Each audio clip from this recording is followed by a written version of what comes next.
এই মুহূর্তে আবহাওয়ার গুরুত্বপূর্ণ খবর। বর্তমানে আবহাওয়ার পরিষ্কার থাকলেও বৃষ্টিপাতের কথা ইতিমধ্যে নতুন করে জানিয়ে দিল ভারতীয় মৌসুম ভবন এবং আলিপুর আবহাওয়া দপ্তর। বিহার ঝাড়খণ্ডে 12 থেকে 15 এবং পশ্চিমবঙ্গে 13 থেকে 15 তারিখ এই বৃষ্টিপাত হতে পারে। আলিপুর আবহাওয়া দপ্তর কিছু জেলার নাম করে দিয়েছে, সেগুলো আপনাদের এখানে দেখিয়ে দেব। মধ্য ভারতে তৈরি হবে ঘূর্ণাবর্ত এবং তার প্রভাবে বৃষ্টিপাত হবে এমনটাই জানা যাচ্ছে ভারতীয় মৌসুম ভবনের পক্ষ থেকে। তবে তার আগে একটুখানি ঠান্ডা যেটা বাড়ার কথা আপনাদের বলেছিলাম, সেখানে শৈত্যপ্রবাহের ব্যাপার লক্ষ্য করা যাচ্ছে এমনটা জানিয়েছে নতুন করে আবহাওয়া দপ্তর। যেহেতু কোনো সিস্টেম এই মুহূর্তে নেই, তাই উত্তর পশ্চিম দিক থেকে কিন্তু ঠান্ডা প্রবেশ করার ক্ষেত্রে কোনো বাধা থাকেনি, তাই শৈত্যপ্রবাহের মতো পরিস্থিতি তৈরি হয়েছে পশ্চিমের দিকের জেলাগুলিতে।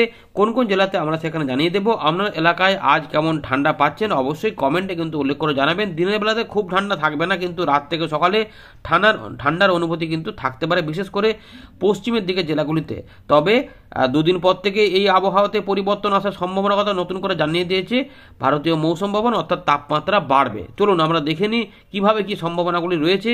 পশ্চিমবঙ্গ, বিহার, ঝাড়খণ্ড, বাংলাদেশ, এর পাশাপাশি আসাম, মেঘালয়, মিজোরাম, মণিপুর, ত্রিপুরা এবং উত্তরবঙ্গের দিকে কী পরিস্থিতি হতে চলেছে। দেখুন বন্ধুরা, ইতিমধ্যে ভারতীয় মৌসুম ভবন 9 ফেব্রুয়ারি নতুন করে বৃষ্টিপাতের কথা জানিয়েছে। দেখুন এখানে পরিষ্কার বলা রয়েছে 13 থেকে 15 তারিখ এখানে পূর্ব ভারতে বৃষ্টিপাত হবে এবং মধ্য ভারতে 10 থেকে 13, অর্থাৎ 10 তারিখ থেকেই সিস্টেমের প্রভাব শুরু হবে এবং সেটার এফেক্ট আমাদের এখানে 13 থেকে 15 তারিখের মধ্যে পাওয়া যেতে পারে।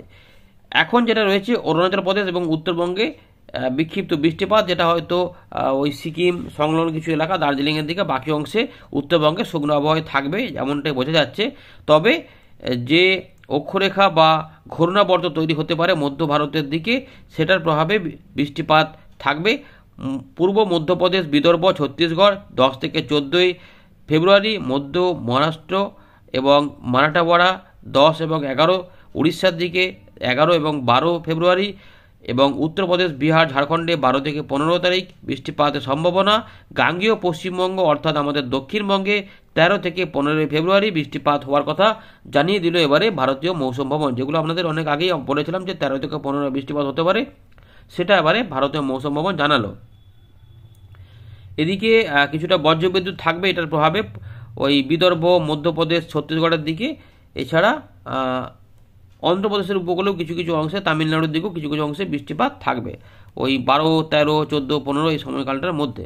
এদিকে তাপমাত্রা দেখুন বড় কোনো পরিবর্তন থাকছে না, কিন্তু যেটা হবে দুদিন পর থেকে তাপমাত্রা বাড়বে 2 থেকে 3 ডিগ্রি। এগুলো উত্তর পশ্চিম ভারত, মধ্য ভারত, পূর্ব ভারত সব দিকেই কিন্তু আস্তে আস্তে তাপমাত্রা বৃদ্ধির সম্ভাবনা রয়েছে। কোল্ড ওয়েভ বা শৈত্যপ্রবাহে নতুন করে সতর্কতা জারি হয়েছে, যেহেতু কোনো সিস্টেম নেই।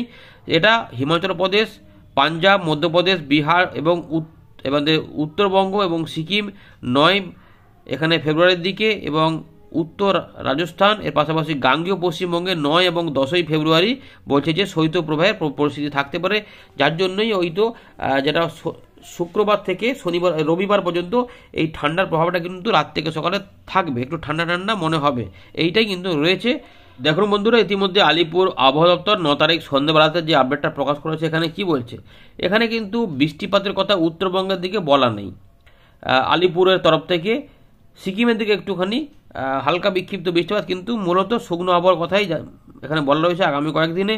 গাঙ্গেয় পশ্চিমবঙ্গে এখন শুকনো আবহাওয়া থাকবে, তবে পরিবর্তনটা হচ্ছে ডে 5 অর্থাৎ 13 থেকে 14 তারিখের মধ্যে। আবহাওয়া দপ্তর বলছে পশ্চিমের দিকে যে জেলাগুলি রয়েছে ওদিক থেকে বৃষ্টিপাত ধেয়ে আসবে, ফলে পুরুলিয়া, বাঁকুড়া, পশ্চিম বর্ধমানের দিকে 13 তারিখের দিকে কোথাও কোথাও একটু বৃষ্টিপাত হতে পারে, হালকা বৃষ্টিপাত, মোটেই বড় বৃষ্টিপাতের কথা বলছে না। এইটা আরও পূর্ব দিকে যখন সরবে সেগুলো আরও পরবর্তী আপডেটগুলিতে আবহাওয়া দপ্তর জানাবে, সেগুলো জেলা হয়তো বাড়বে। তো কলকাতা, হাওড়া, হুগলি এগুলোতে হবে কিনা সেগুলো আমরা উইন্ডো থেকে দেখানোর চেষ্টা করছি। বিহারের দিকেও কিন্তু বৃষ্টিপাত এর প্রভাবে হবে দুদিন। এখানে ঝাড়খণ্ডেও রয়েছে বৃষ্টিপাত, দুদিন দেখা যাচ্ছে, আরও হয়তো ডেটগুলো বাড়তে পারে, মানে মূলত 12 থেকে 15 তারিখের মধ্যে বৃষ্টিপাতটা থাকবে। উড়িষ্যার দিকেও কিছুটা বৃষ্টিপাত এখানে দেখা যাচ্ছে, রয়েছে দুদিনের মতো দেখা যাচ্ছে, আর বাকি মোটামুটি শুকনো আবহাওয়া থাকবে। এদিকে আন্দামান নিকোবর দ্বীপপুঞ্জে শুকনো আবহাওয়া, তবে 2-1 দিন বিক্ষিপ্ত বৃষ্টিপাত হতে পারে বজ্রবিদ্যুৎ সহ। তাপমাত্রা দুদিন কোনো পরিবর্তন থাকছে না, কিন্তু দুদিন পর থেকে 3 থেকে 4 ডিগ্রি তাপমাত্রা উঠতে শুরু করবে এমনটা রয়েছে সতর্কতা। উত্তরবঙ্গে উত্তর দক্ষিণ দিনাজপুর এই জায়গাগুলোতে কোল্ড ওয়েভ বা শৈত্যপ্রবাহের সতর্কতা রয়েছে। আমাদের গাঙ্গেয় পশ্চিমবঙ্গে পুরুলিয়া, পূর্ব পশ্চিম বর্ধমান, বীরভূম, বাঁকুড়া এবং ঝাড়গ্রাম এই জেলাগুলিতে কোল্ড ওয়েভের ব্যাপার থাকতে পারে, মানে শৈত্যপ্রবাহ থাকতে পারে। পরবর্তী ক্ষেত্রে পুরুলিয়ার দিকে ওটা কমে যাবে। তার মানে পশ্চিমের দিকে সংলগ্ন যে জেলাগুলি রয়েছে সেখানে কিন্তু ঠান্ডার প্রকোপটা একটু বেশি থাকতে পারে।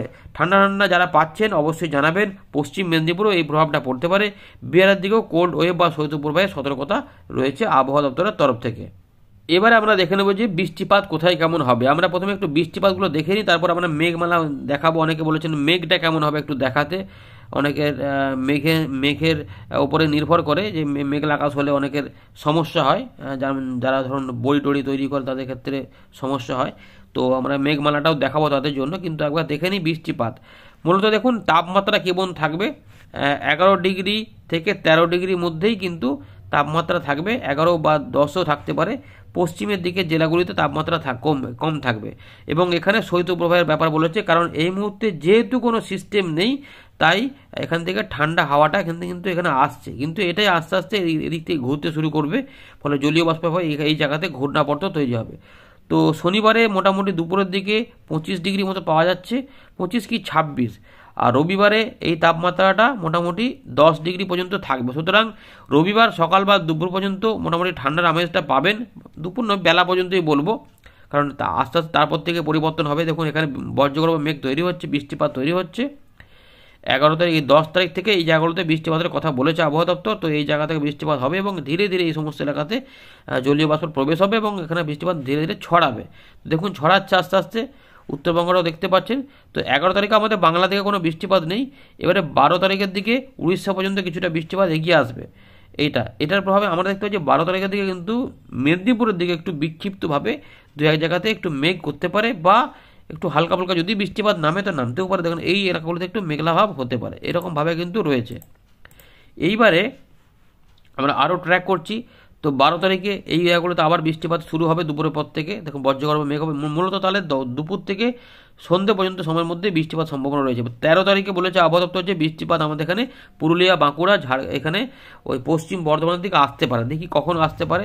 তো মধ্য ভারতের দিকে দেখা যাচ্ছে যে মাঝারি ভারী বৃষ্টিপাত দেখা যাচ্ছে 13 তারিখের দিকে। এইটা আস্তে আস্তে এদিকে আসবে। দেখুন এই যে আসছে 13 তারিখের দিকে যে বৃষ্টিপাতটা বলেছে, পুরুলিয়া, পশ্চিম বর্ধমান এবং তার সঙ্গে কিছুটা ওই বাঁকুড়ার কাছাকাছি এলাকা হয়তো হবে। তো আমরা দেখতে পাচ্ছি এদিকে কিন্তু রাঁচি, ধানবাদের দিকে বৃষ্টিপাত রয়েছে এবং একটু ট্র্যাক করে দেখাচ্ছি পরের দিকে এটা যাচ্ছে কিনা। দেখুন এটা কিন্তু সরবে।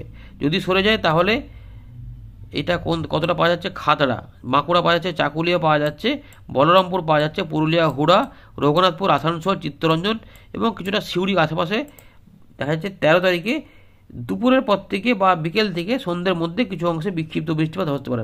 লাইট রেন বলেছে আবহাওয়া দপ্তর, তো সেটাই দেখতে পাচ্ছি 13 তারিখে। আর এই জায়গাগুলোতে বৃষ্টিপাত থাকবে। এটাকে আরও ট্র্যাক করছে 14 তারিখ, সরস্বতী পুজোর দিনে কি বৃষ্টিপাত হবে রাত থেকে সকালে 13 তারিখ থেকে। দেখুন এই এলাকাগুলোতে কিছুটা বৃষ্টিপাত দেখা যাচ্ছে। এবারে 14 তারিখে বৃষ্টিপাত হবে না মেঘলা হবে নাকি পরিষ্কার থাকবে।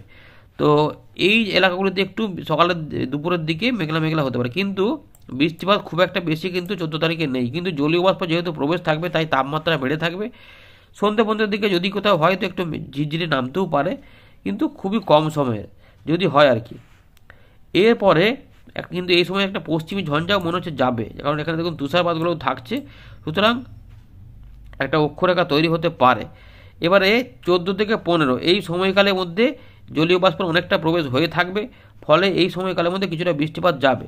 তো আমরা দেখতে পাচ্ছি যে দিনাজপুর, মানে মালদা, দিনাজপুর, এখানে বীরভূম, এই যে সংলগ্ন এলাকা রয়েছে কিছুটা রাজশাহীর দিকেও হালকা মাঝারি বা মাঝারি ধরনের বৃষ্টিপাত এগোতে পারে। সেটা কিন্তু রাজশাহী রয়েছে, এখানে মুর্শিদাবাদ রয়েছে, লালগোলা, এই জায়গাগুলো যে ধুলাউড়ি, পাবনা, নগরপুরা, সরিষাবাড়ি, বগুড়া, আদমদিঘি এই এলাকার মধ্যে বৃষ্টিপাত আসলেও বাকি অংশে কিন্তু এখনও দেখা যাচ্ছে না।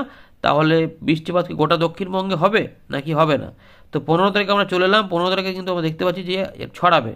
সেক্ষেত্রে দেখা যাচ্ছে যে পূর্ব পশ্চিম মেদিনীপুর, ঝাড়গ্রাম, হলদিয়া রয়েছে, ডায়মন্ড হারবার রয়েছে, দীঘা, মন্দারমণি, কন্টাই, নামখানা, জয়নগর, বারুইপুর, গোসাবা, মানে দক্ষিণ 24 পরগনা, উলবেড়িয়া, আমতা, কোলাঘাট, বালুচক, ঘাটাল, গোয়ালতর, চন্দ্রকোনা, কলকাতা দক্ষিণ, উত্তর, খড়দা, পানিহাটি, আরামবাগ, কতুলপুর, মানে বাঁকুড়া, হাওড়া, পূর্ব পশ্চিম মেদিনীপুর, ঝাড়গ্রাম, এর পাশাপাশি উত্তর দক্ষিণ 24 পরগনা এবং কিছুটা নদিয়া বর্ধমানের দিকেও হালকা বিক্ষিপ্ত এবং বীরভূম মুর্শিদাবাদের দিকেও হালকা বিক্ষিপ্ত বৃষ্টিপাত হতে পারে। দেখুন এই চিত্রটা পাওয়া যাচ্ছে 15 তারিখের দিকে। আর একটু ট্র্যাক করে দেখি বাংলাদেশে ঢুকছে কিনা।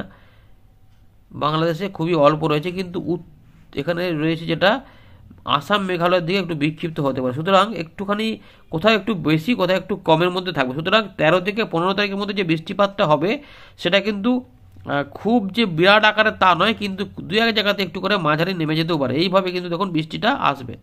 13, 14 তারিখে একটু কমের দিকে রয়েছে, একদিকে ভালো, সরস্বতী পূজার দিনে ডিস্টার্ব হলে সমস্যা হবে। তো 14 তারিখ রাতের পর থেকে একটা বৃষ্টিপাত ঢুকতে পারে, যেটা 15 তারিখের দিকে একটু সামান্য হতে পারে। আবার 15 তারিখে দুপুরের পর থেকে দু এক জায়গাতে হালকা মাঝারি করে বৃষ্টিপাত এই উপকূলবর্তী জেলাগুলিতে আসতে পারে, যেক্ষেত্রে কলকাতা, হাওড়া, হুগলি, 24 পরগনা এবং ঝাড়গ্রাম, মেদিনীপুর পড়েও যেতে পারে। তবে আরেকটু পরিবর্তন হতে পারে, সেগুলো পরবর্তী ক্ষেত্রে জানা যাবে। 16 তারিখ থেকে আবহাওয়া মোটামুটি পরিষ্কারের দিকে যাবে। 17 তারিখে তাপমাত্রা একটুখানি নামতে শুরু করবে। 13, আবার 18 তারিখের দিকে 10-এর মতো তাপমাত্রা নেমে যাচ্ছে। সুতরাং একটু ঠান্ডা ঠান্ডা অনুভবটা থাকবে। এই আপাতত রয়েছে। এবারে একটু মেঘমালামাটা দেখে দিই। অনেকে বলছিলেন যে মেঘ কেমন আসবে, দেখুন এবারে কোথায় কোথায় মেঘ হচ্ছে। দেখুন 11 তারিখে একটু ঝাপসা আকাশ থাকবে। 12 তারিখে দেখুন কি হচ্ছে, দুপুরের দিকে একটু উপকূলবর্তী এলাকাতে হতে পারে একটু মেঘলা আকাশ, আংশিক মেঘলা আকাশ, মোটামুটি রোদ থাকবে। 12 থেকে 13 এই সময়কালের মধ্যে মনে হচ্ছে একটু যেন মেঘলা মেঘলা হবে। এই দেখুন 13 তারিখ দুপুরের পর থেকে মেঘলা আকাশ হবে। পশ্চিমের দিকের জেলাগুলি থেকে আস্তে আস্তে সব দিকে একটু ঝাপসা আকাশ হয়ে যেতে পারে। তো এইরকম রয়েছে আলিপুরদুয়ার, কোচবিহার, জলপাইগুড়ি, এর পাশাপাশি ওই দার্জিলিং, কালিম্পং ওইদিকে খুব একটা কিছু কিন্তু মোটামুটি দেখলাম না। 13 তারিখে একটু অল্প অল্প মেঘলা মেঘলা হতে পারে। সুতরাং 13, 14, 15 যেহেতু বৃষ্টিপাতের খবর রয়েছে, 15 তারিখে একটু মেঘলা হবে, বেলার দিকেও হতে পারে এবং দুপুরের দিকেও তো হবে, বিকেলের দিকেও। সুতরাং 13, 14, 15 এই সময়কালটাতে যদি ওই রকম মেঘ হলে যদি সমস্যা থাকে, তাহলে সেই দিনগুলো একটু এড়িয়ে যাবে ভালো। 16 তারিখ থেকে আবার মোটামুটি একটু করে পরিষ্কার দিকে যাবে, মনে হচ্ছে রোদ আবার বেরিয়ে যাবে। এই দেখুন এই রয়েছে আপাতত আপডেট। এখানে আর কিছু বড় করে দেখানোর নেই। ধন্যবাদ।